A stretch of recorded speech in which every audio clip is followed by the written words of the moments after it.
Hello and welcome back to Highway to Hoover, a production of SEC Extra over at d1baseball.com. I'm your host, Joe Healy, joined as always by my good friend and co-host, Mark Etheridge. Our series of SEC team preview podcasts rolls on today with the Georgia Bulldogs. So we're barreling through these previews, started at the back with Vanderbilt, moving our way on up the alphabet. So if you're a Georgia fan, just parachuting in for this one.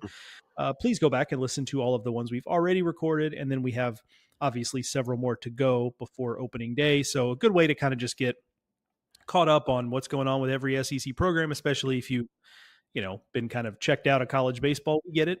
SEC fans haven't, it's obviously football is a big deal. SEC basketball, men's basketball with a historically good season. So a lot of you are a little bit, a little bit more enamored maybe with the basketball this year than you have been in the past. And I don't blame you. So if you're just kind of checking in on baseball, that's what these podcasts are for. So we'd invite you to listen to the entire group of them. Today, Mark, the Georgia Bulldogs. And I think at this time last year, you and I probably tagged this team as the one that we were least sure of. Bunch of newcomers, bunch of new faces, new coaching staff, coming off a period of time when they struggled with consistency. And they exceeded all of the Blew it expectations. away. Yeah, it was a little bit of a slow start. It wasn't perfect, but they really got going second half of the year. They, end up, hosting not only a regional, but then host a super regional. Ultimately got by NC State. It was an older NC State team that just kind of felt like a little bit of a team of destiny by the time they got there. But I think there's also something to like you do have to kind of in those situations, sometimes it does feel like you have to kind of lose in disappointing fashion to be ready to win it the next time. Yeah. And so while it is disappointing if you're Georgia that you didn't get it done with Charlie Condon in your lineup, Corey Collins in your lineup, this team that we have ranked number 8 in the preseason looks on paper like a team that is very well positioned to get Georgia back to that stage again. And I have a feeling that the second time around, it may very well end up with a different result than what we saw last year. Yeah.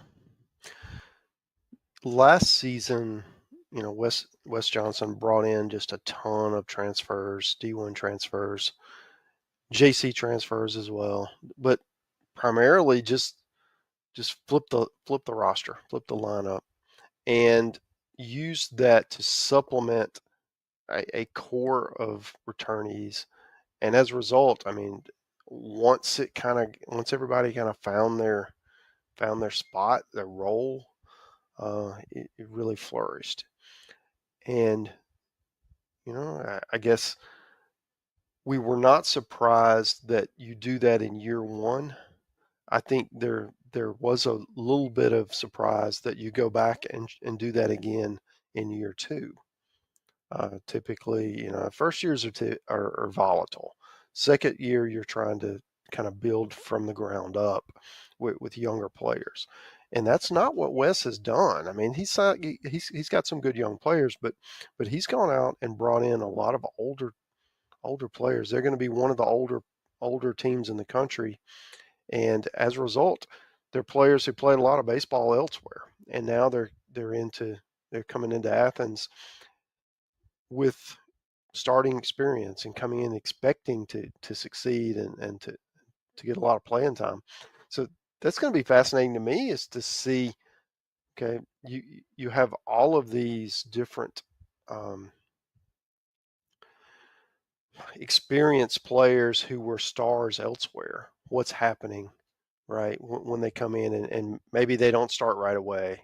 Maybe there's another transfer, who's in their way.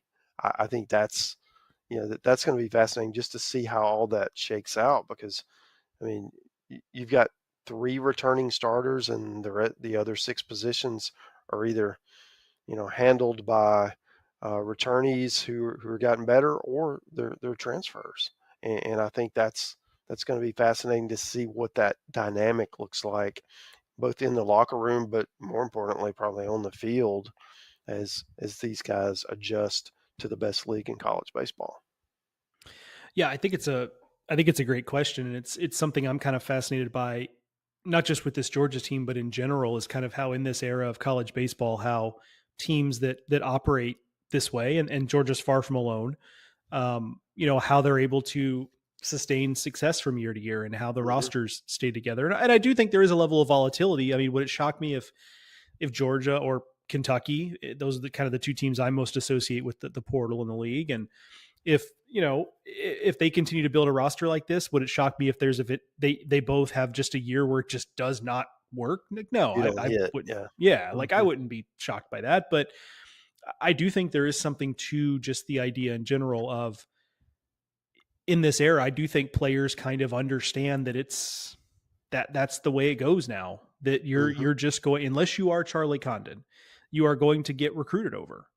There's always going to be contingency plans, and there always were, but now it's just like a little more aggressive because they're bringing in a senior from a mid-major program who had really good numbers to compete with you, rather than like, hey, this really talented freshman, who looks like he just started shaving a month ago, right? It's just Yeah. different. So it adds a different element to it. So I'm really fascinated by that in the big picture, but I will say it helps. I think,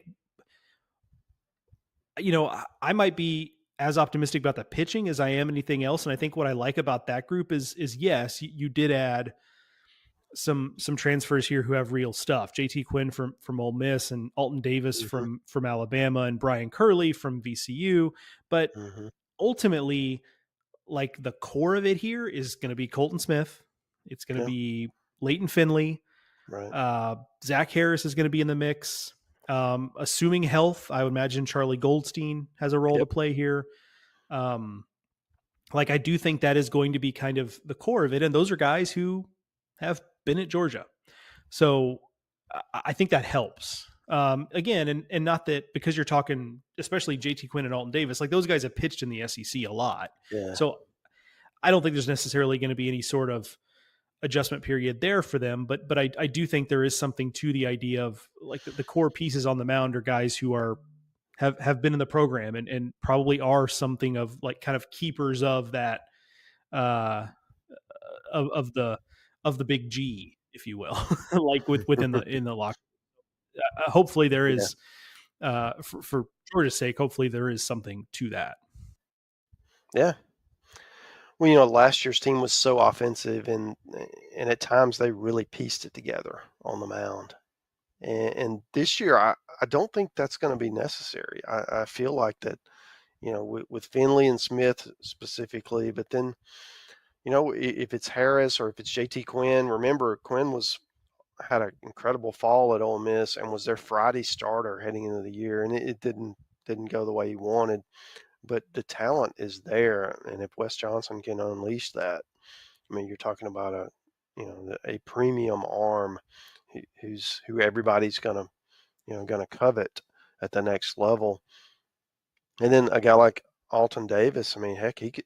Alabama toyed with him as a starter. They were going to stretch him out and played around with that. But if he's at the bullpen, he's electric. He's exciting. He's a big game kind of guy. Or if you need him to, you can stretch him out, and he can go a long way, either as a starter or as a key bullpen guy. Plus, he, as you mentioned, he has SEC experience. So, and Brian Curley. I mean, that's a guy that they really excited to get, one of the best portal gets. Certainly as a reliever, I feel like he's one of these impact transfers that a lot of times we talk about. I think he's going to be one. I think those just kind of elevate that staff, and there's some returnees. I mean, the Brian Zeldins and um, uh, Jordan Stevens, who's a JC guy who's got a really big arm. I think there's enough depth that it's not going to be the same. Okay, well, it's the starter, and then go to Zeldin, and then hold your breath, right? Because I felt like I saw that game a few times last year. So I do think there's going to be more options, just more flexibility, a more mature pitching staff in 2025.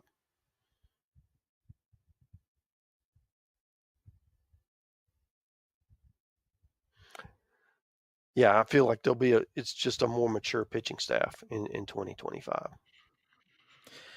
Yeah, I think there's certainly something to that. I think it's just that the quality year over year also, there's just a lot of factors that come together to make me feel good about that unit. What makes me feel good in the lineup, first and foremost, with Georgia, is what maybe the lineup lacks this year in the having a Charlie Condon level player, which, I mean, that's a generational type of player. You can't really bank on reproducing that, or even without a Corey Collins. But is that the depth here is pretty impressive if you Mm-hmm. if you start to dig into the fact that they bring in Daniel Jackson from Wofford, who was starting as a freshman, a starting catcher on a regional team at Wofford, who put up really good numbers in a pretty good league. The SoCon's a pretty solid league. And then they don't necessarily have to shoehorn him at catcher. They've got Henry Hunter back, who, is a really steady Mm-hmm. defensive guy, a good leader. You can kind of do a timeshare there, or, it doesn't have to be one Mm-hmm. guy's job. You have a situation where, Trey Phelps could play the outfield, could play second base, could play third base, but you have enough depth everywhere that you can mostly just let him hit. And if he has to get pressed into duty in the outfield or wherever, okay, that'll work, but you don't have to just shoehorn him in there. Same thing with Ryan Black, a transfer from UT Arlington, a guy with some infield versatility in particular, a guy that scouts really like he might be a extra infielder on this team. And, I could see him being the type of guy that ends up starting 40 some odd games at like 5 different positions, based on matchups and injuries, little, players getting nicked up here and there. So because they have so much depth in the lineup with returners, Slade Alford, Colby Branch, Mm-hmm. Nolan McCarthy's not really a returner, but it's as close to a returner as you get on a He's captain, transfer. right? Right. So like, in addition to the guys they brought in, they just have so many pieces that they can play around with. And that's, if you're going to play in the portal like they do, that's ultimately what you're going for. Yeah, you got to love the all transfer outfield. You mentioned McCarthy from Kentucky, Robbie Burnett from UNC Asheville has been a great player there. Um, Devin Obie from Duke, mid-year transfer, or joined the team mid-year.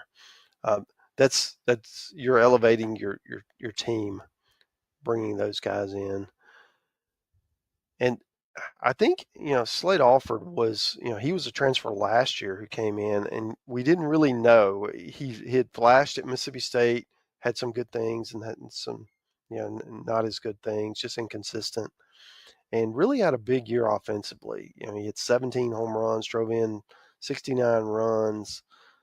Just where does he play defensively is the question, but he can swing it, and with he and Phelps in the middle of that lineup, that's a really nice 1-2 punch.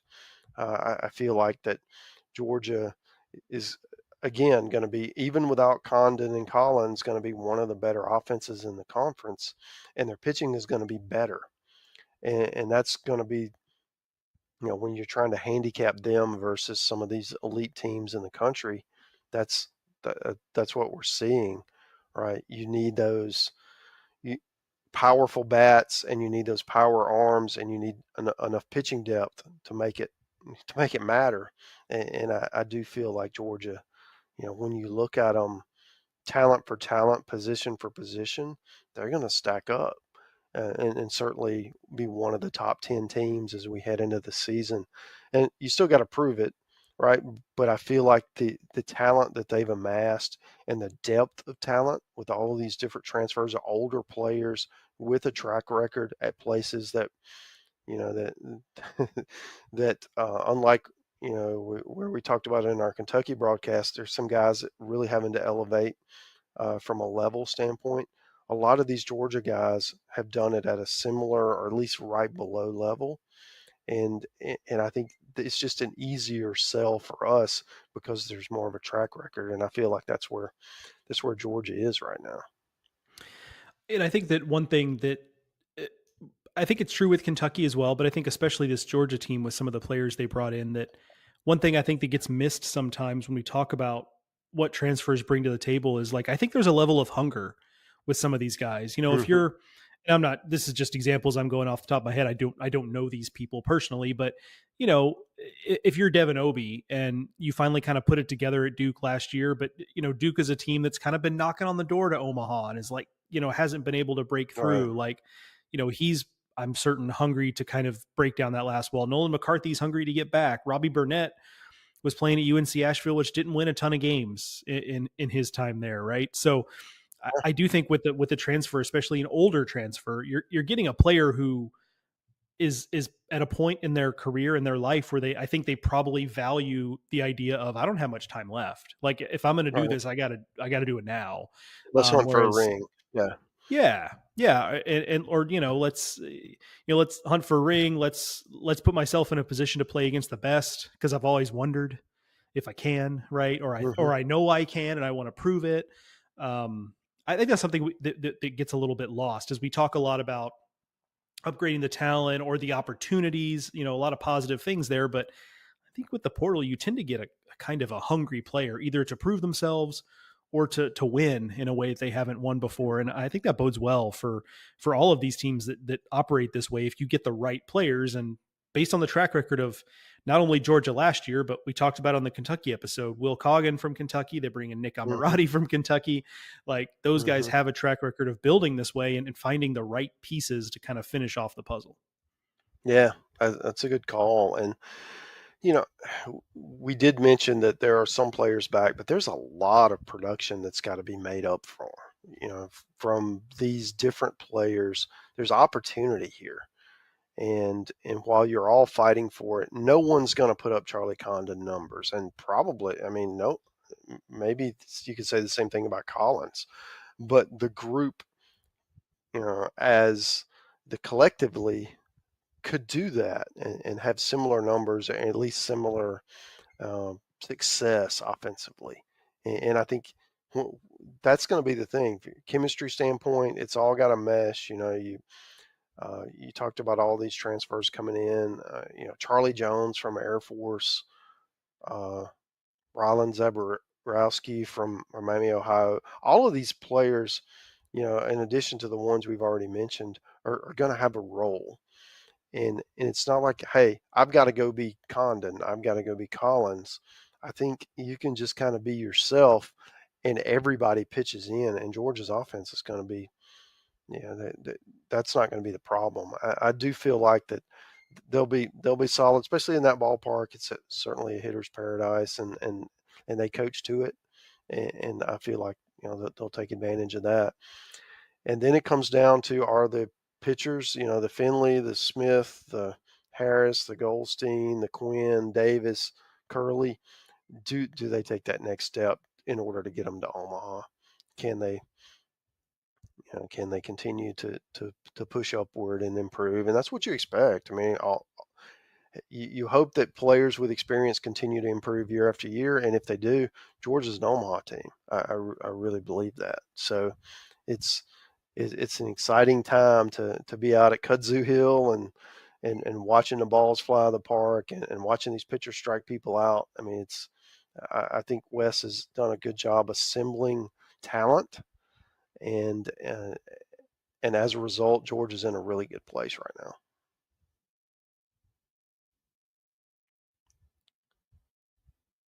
Yeah, Georgia's in a really good place right now. Yeah, and you mentioned, you know, a fun time to be out at Foley Field. Renovations coming to Foley Field. I think that's, Mhm. you know, it was a nice setting. Like by no means was it, you know, a situation where it was in dire need, but you know, it was one of the stadiums that was more modest than many of the others, and so they've got some renovations coming there that should kind of enhance the fan experience. And I've, you know, I think a lot of people have talked about Georgia as a sleeping giant just in terms of the on the field piece of being a baseball program. And I agree. But I also think there's something to the baseball fan base for Georgia is not one you really think of as being, you know, being thought of as one of the best in the SEC. And I do think look, some of that is the inconsistency of the 15 years prior Mhm. to Wes Johnson arriving. But I also do think that the SEC and college baseball is just in a different place than it was 15 years ago too. Like it's just more high profile. It's, bigger names, better players, bigger exposure. So I do think if Georgia really gets going, I do think there's a chance for this kind of like younger generation of Georgia alumni to maybe catch Yeah. on with baseball. And it wouldn't shock me, especially with an improved Foley Field, if they do become a fan base that kind of becomes one of the more formidable ones in the SEC. That wouldn't surprise me at all. Well, certainly it was a really fun team to follow last year. I mean, with Yeah. what Condon was doing, with just the resurgence coming out of quote nowhere with the new coaching staff, I think, yeah, all that just builds momentum. And Georgia, hosting a regional, hosting a super, even though you didn't win it, you were really close. You could smell it. You were so close, and that leads to that hunger heading into this year. And honestly, I mean, I haven't picked an 8 for Omaha yet, but I think Georgia might be on that list because I'm really bullish on the Bulldogs right now. I'm with you. Yeah, I think I picked him in the 8 for Omaha. We did when we were, at the College World Series last year. Oh, well, I've I have forgotten about that already. It's a whole new yeah, team anyway. Yeah, that's right. Yeah, back then we had no idea who was on the team. yeah, Um, right. but yeah, they would certainly be in the mix for me as well. I'm Yeah. excited to see it on the field. I will see Georgia opening weekend. They're going to Oh, Wilmington to play UNCW. They're also playing Quinnipiac. No disrespect to Quinnipiac. I'm not as excited to see them play Quinnipiac as I am to see them play UNCW. yeah. But I will see them opening weekend. So I'm looking forward to kind of getting an early look at Georgia. But that is going to do it for this edition, the Highway to Hoover podcast, a production of SEC Extra over at d1baseball.com. A couple of housekeeping items as we get out of here. One is that you can use the code preview25 to get 25% off any D1 baseball subscription. And there's really no better time. I say that because the season is basically upon us here. And then secondly is that we just launched ACC Extra, and you wonder, well, why are you bringing that up, Joe? Well, one is because Bradley Smart is leading that coverage along with Aaron Fitt playing a big role, and those guys are going to do a great job. Secondly is it's a good value because if you buy the SEC Extra package, you get the ACC Extra package for free. It's just an add-on, and vice versa. So if you live in a Georgia Tech household, little house divided, a little something for everybody. So buy the SEC package, get the ACC. One heck of a deal, if I do say so myself. The other thing is leave us a rating and review, whatever it is. We don't ask for that a ton. I'm asking for it a little bit more in the preseason, just to help us out a little bit, help grow the show. Looking to find more SEC baseball fans, and one of the biggest ways we can do that is by you guys supporting us as you have done before. 5 stars with a review on Apple Podcasts, or thumbs up, or whatever it is on Spotify. You can tell I don't listen to my podcast on Spotify, so I can't tell you exactly what that is, but do whatever the equivalent thing is there. We would greatly, greatly appreciate it. I also greatly appreciate Mark, as always, for joining me, and you, the listener, for listening.